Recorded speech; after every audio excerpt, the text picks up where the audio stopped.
What's going on? His Image Magazine, right here on the line. I got a friend of mine. He's a writer and now an author. His name is Brandon Sweeny. He wrote this book. It's coming out very, very soon.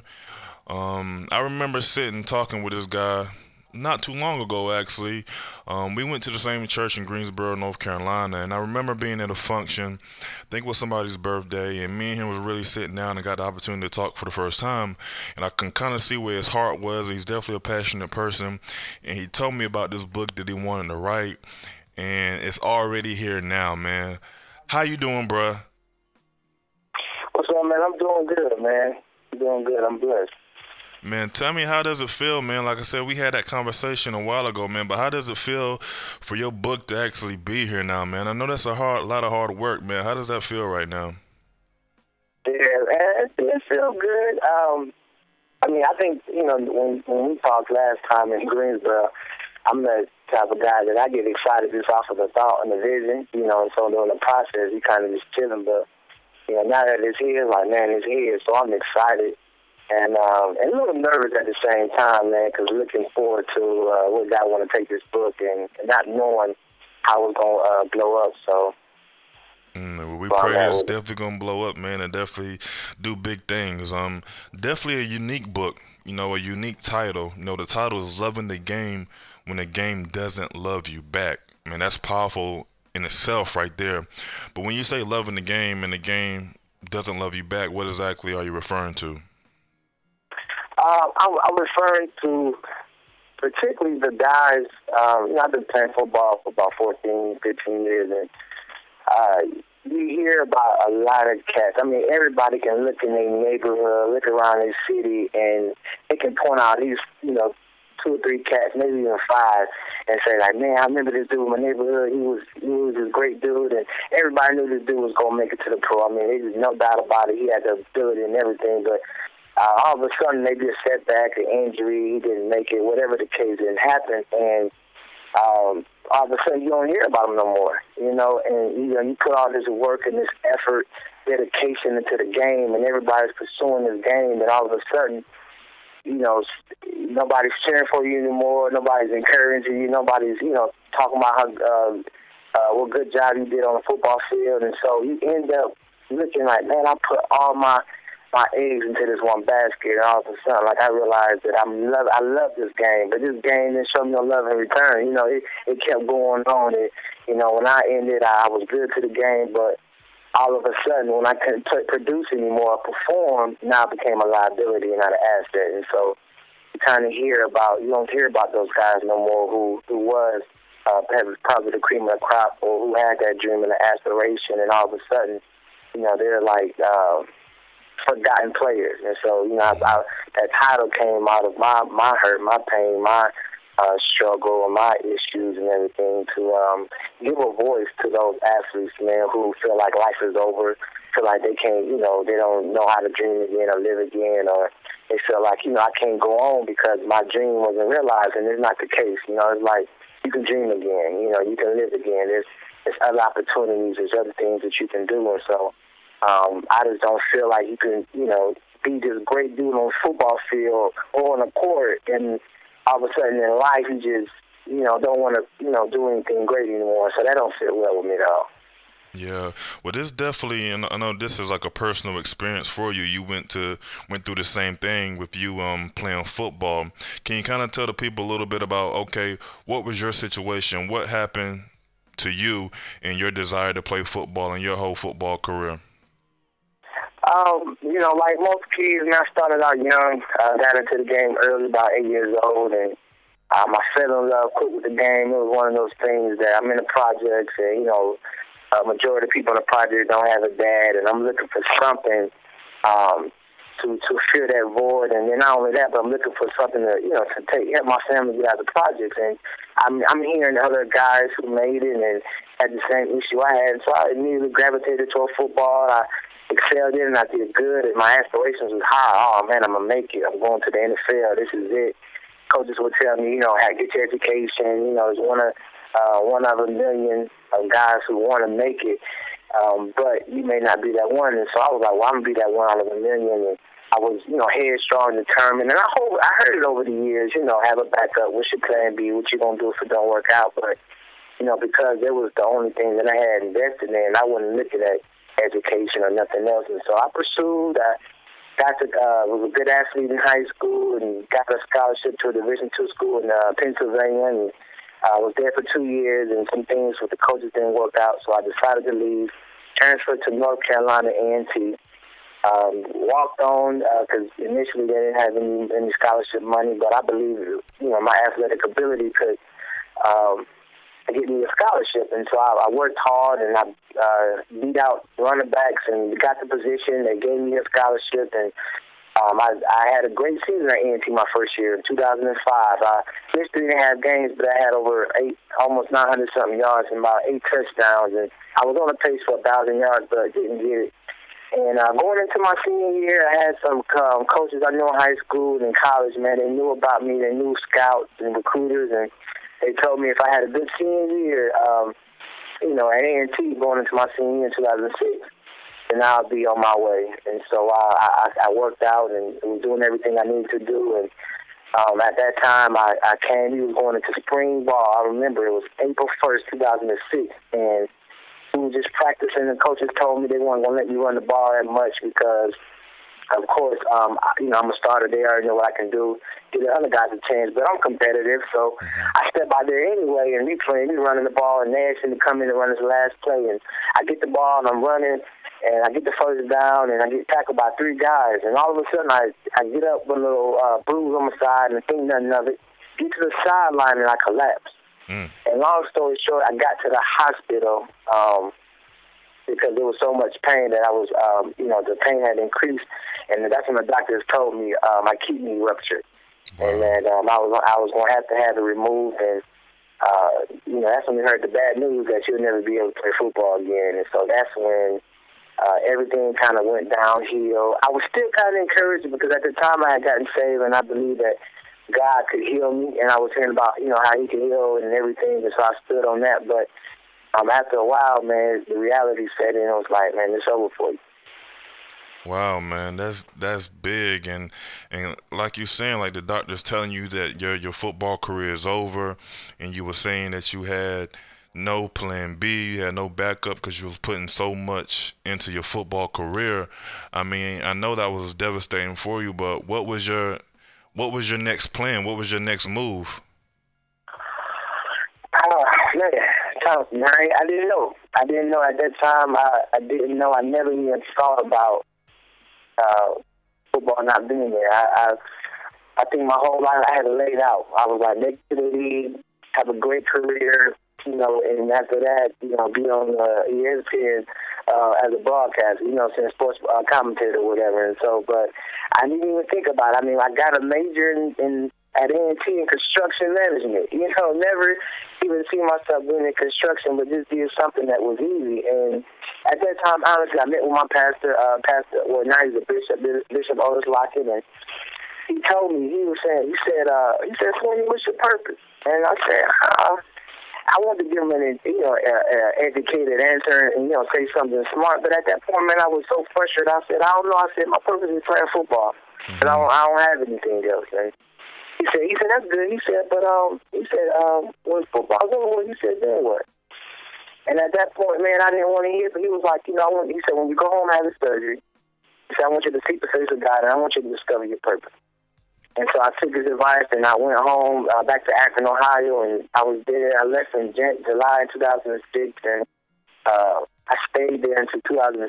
And all I did was I slept, drank, ate the word. I mean, prayed. I thought God. I mean, I did everything I could. Like, God, what is next? Because I never saw myself at this point. I mean, I was on pace, to be in the league, and so. I got nothing. I didn't feel like he told me anything. It was kind of like going through this whole process with the surgery. And I came back to A&T in 2007, still trying to play. After I had the surgery, I started working out again. I came back in 2007, still trying to play in spring ball, but the coaches was kind of skeptical. And I kept pursuing it. I was like, man, I'm going to return. Everybody doubted me. Everybody said I'm not going to make it, but I'm going to return. I'm going to make this thing happen. And but something happened, man. I became the lack of a better word, I became frustrated. They say frustrated because I was waking up earlier in the morning at 5 o'clock, and I wasn't feeling it no more. I wasn't feeling going to practice, and I didn't know what was wrong. And I was like, God, what's going on? And I kept seeking him again, asking him, praying in his word, everything I knew to do. And one day, man, he spoke to my heart, and he said, only reason that you're holding on to this game is because you don't think I got something better for you. And immediately, man, I had the peace of God, and I like that taste of playing football left me. I mean, I had no desire for it, no hunger for it. And that was the process he started me on, discovering, who I was, what my purpose was, the plan that he had for me. And now I can say, man, I'm a helper. I'm an encourager. I'm pursuing my master's in counseling. I'm a coach. I mentor, young boys. And those things that I never realized that I had in me, all came out when I was no longer play the game. And so right now, my goal, my passion right now is out to help great athletes become better men. Wow, man, that's awesome. It is truly awesome, man, because I mean, just listen to the story, and when a person like yourself and you're saying that you put so much into football, like some people, I know you witnessed frustration. I know you talked about frustration on the football field when you were trying to come back, but I think a lot of people would have got frustrated with God, in that situation, because when you're a person, when you put all your eggs in that one basket, some people may say, okay, my purpose was to play football. That's what God made my purpose to be, to go out there and maybe witness to other football players on the football field, and just like like a Tim Tebow, for example, to be an example out there, and maybe you can win some souls to Christ just through your exposure and just through your abilities and being in that level where people see you in that light. And so you can be like, man, God, like, why me? Why my football career is over with now? This is what I worked so hard for. Isn't this what you wanted me to do? But for you to stay strong and to actually go back, you sought out Pastor Lockett or Bishop Lockett, and he gave you some wisdom, and then you down the road found out exactly what you wanted to do. So that says definitely a lot. But did you ever really get to those frustrating points with God? Oh yeah, man. That time I was at home, I was frustrated. I was upset. I mean, not so much as at God. I was, kind of asking myself, like, man, like, it's kind of like one of those, like, okay, it must be a bad dream. Like, no, because everybody at home, it was kind of like, because I left out from Ohio to come to A&T by faith, no scholarship, no nothing. And some people had doubted, oh, man, you going down there, you think you better than everybody else. And so it was like a disappointment.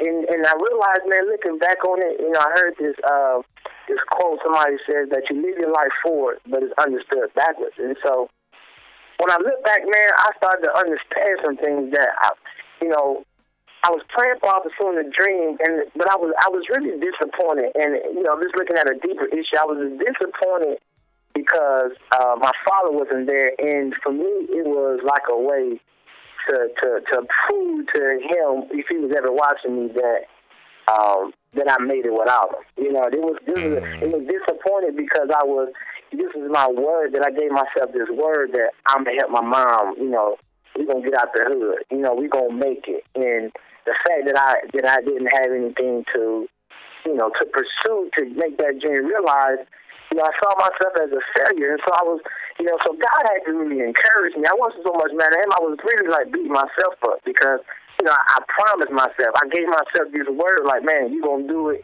You're going to prove to these cats that, that you somebody. You're going to prove to your dad that you this and that. And so he had to really, heal me, from that. And I had to really, forgive my dad and let all that stuff go because that was the motive, honestly. And then the dream was to play and be there because I had the ability. But looking beneath it, that was the hurt, I wanted to make it to let, kind of proving people wrong. And so I became the, what I call it, this world's greatest performer, man. But I didn't know who I was.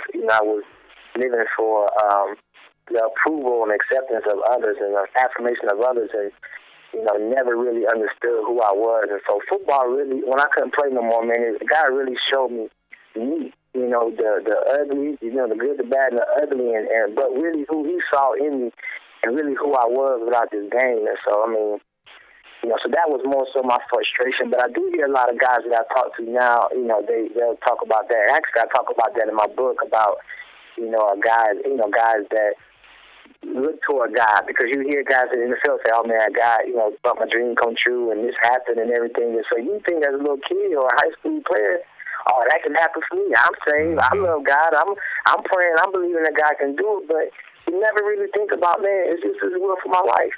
Yeah. And I often say this: if God, if your dream, if you don't fulfill your dream, or you have to, reach it, maybe God had to interrupt it because it was too small.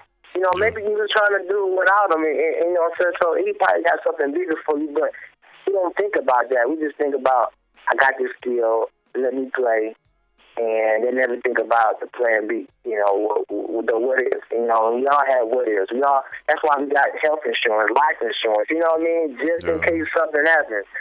And I look at that with football. It's like you need a plan B because that's your life insurance, just in case something happens, Work on it. You could pursue the dream, play, but in case it don't happen, you don't have to waste time with your life.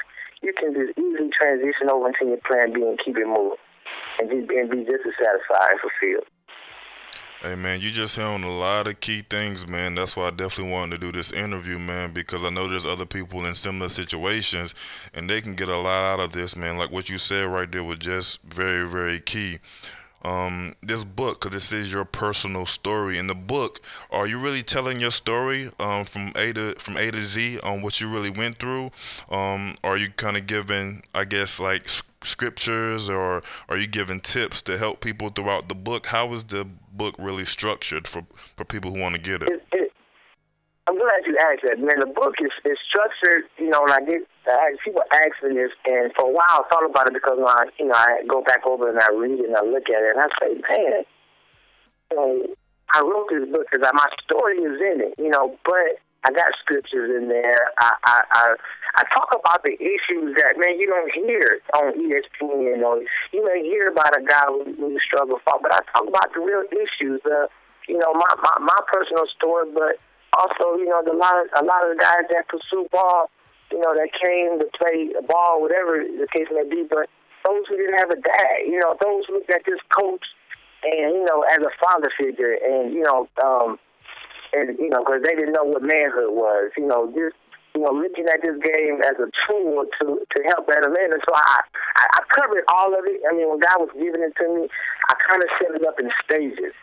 And I set up in stages because I wanted to tailor it, or I kind of wanted to compare it to like a relationship, with a woman. And so you have the first stage, which is my first love. That's when guys gravitate toward football in the Pee Wee, Pop Warner League, or whatever.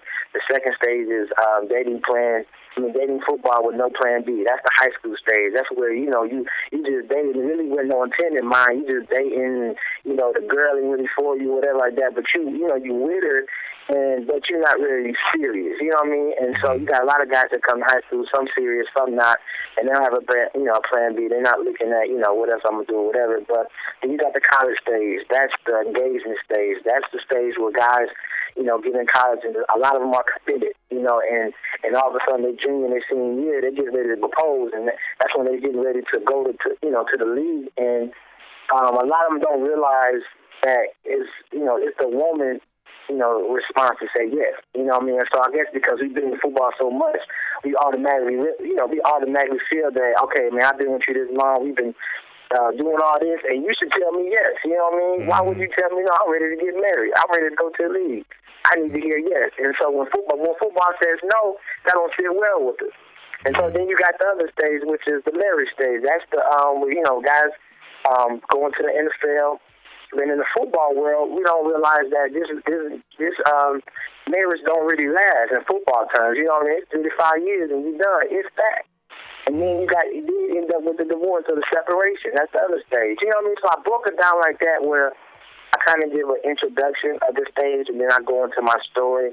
And then in the end, I talk about really, man, the purpose of football, like, purpose behind the game. And I address the coaches, and I address parents, and I address players about this game and how we can really use it as a tool to really help men. Not just telling them to play sports because you won't be a punk or it'll make you a better man, because that's not the case. It's the people who are coaching, it's the parents. You know what I mean? Everybody has a part to play to make this man better, and not just the average player. You know what I mean? Like, we make great athletes, but we produce horrible men. You know what I mean? So I've seen parents, when they send their kids to this great school, don't really care what the coaches stand for, this character, but they just all of a sudden, I want to get my kid to the top. And they don't really give them any options, any plan B. And so when their dream is not realized, then I see a lot of kids go back to the hood, or they become average, or they'll get arrested. You know what I mean? It's like life is over for them because they didn't reach their dreams. So I try to address all of it. And so, but I realized I couldn't, so I put what I felt like would be the starter. And then after that will come other books that will be sequel to it to continue to help athletes become better men on and off the field. Definitely a creative way of, putting it together by structuring it that way. And definitely, like you were saying too, like it's good to have a plan B regardless. Like, even if you make it to the league, like kind of like you were saying, because it doesn't last forever. We see some people who only play 1 year, some people play 3 years, and even after that, you still need something to fall back on. And you definitely hitting on a lot of key points, man. I can't even wait to check out the book myself. I definitely had a love for basketball, and it was something that I kind of let go. So I understand exactly what you're saying when you're hitting on some of these key points, man. Let the people know, man, if the book's not out yet, where can they get it whenever it comes out? You definitely, when the book come out, you can, they'll be able to get it on my website, which is soon to be up, but it's at www.brandonsweeney.com, and every book that anybody purchases, that it'll come to me, and they'll be able to get an autographed copy. They'll be able to get it on Amazon as an ebook when it's up. And so, because the way things are set up, it'll be an ebook on Amazon, and so people can get it that way if they have a Kindle or they want to, just download the book that way. But the only thing is with that is that you can't get an autograph. So they'll be able to get it through my website, and then we're working on trying to get it in other stores and everything. So, but for now, that'll be the primary way. And then I'll also do book signings up. I'm having one here in Greensboro, March the 2nd, at the Comfort Inn on Wendover. It's on Facebook. If you go to my Facebook page, and if anybody want to come by and hear what's going on with the book signing, they're welcome to. And hopefully, I can do a tour with it, or I can go to cities and I can set up shop and just to promote it. And so that's it. All right, and get the people your Facebook page too. I know it, but get the people Facebook page. Oh, my Facebook is Brandon Sweeny. It's a lot of Brandon Sweeney, but it's Brandon Sweeny, and you'll see it because it has my college listed at NCA&T. So, all right. And then you'll see the cover of my book, and you pull up my name. And what is the actual release date for the book? March the 2nd. March the 2nd is the release date. Okay. Definitely a dope cover too, man. Who did the cover design? Was that your vision, or a group of people decided? How did you come up with that cover? My friend Andrew Crawley, his wife Ashley Crawley, she took the pictures, and she let me get into the locker room and put the equipment on and take the pictures, man. Because I knew them, and so they was looking out for me. And she actually came up with the concept. We were just taking pictures, and she was like, "Man, let's do an alter ego shot," So we put it together, and I loved it. And then my man DeAndre Whitaker, he redid the cover for me, the design of it. Mm-hmm. So with the words and everything, and then he redid. We had it came out the first time. I just had a picture on the back, but I kind of didn't really like it. So DeAndre redid it on the back cover, man, and he set it up for me. So when people see the back cover, I think they're gonna be impressed as much as they are with the front cover. So I'm excited. I need to see a sneak peek of that, man. You done got me wondering now. Well, man, I definitely appreciate your time, man. Definitely, like I said, I know you personally, man. I know you're an awesome dude, man. So I hope a lot of people go out here and get this book, man. In closing, man, is there anything else you want to let the people know about yourself, about the book? Is there anything we left out that you want to let the people know? Yeah, I'll just say this to those who are listening. those who may be struggling or dealt with adversity or step back or was pursuing after something and, something didn't work out. It doesn't mean that you're a failure or that, your life can't be better. But I heard my pastor say this, and I stick with it. He says that God never consults your past to determine your future. So no matter what's been in your past, he ain't looking in your past, your failures, your quit. I would say get back up, man. You still got a bright future. You can still make things happen, man. You have a purpose that has yet to be discovered, man, that people are waiting on for you to fulfill. And so I challenge and I encourage everybody, man, to discover purpose. Don't just get education. Don't just get it, but discover purpose. That gives you a reason for being. That gives you passion, that gives you focus. It allows you to be disciplined while you're here. And so if I can really just tap into anybody, man, is know who you are and know your purpose. That way you won't be pulled by every which and way of things that look good or sound good, but you'll be able to stand for who you are and why you're here. And so that's it, man. Other than that, I appreciate it, Lamont, man, for letting me get on and just for the interview. Like I said, I know you, man. You're a great dude, and so I appreciate the lookout. Most deaf, man. You need anything from me, just give me a shout. Let me know, and I got your back all day, bro.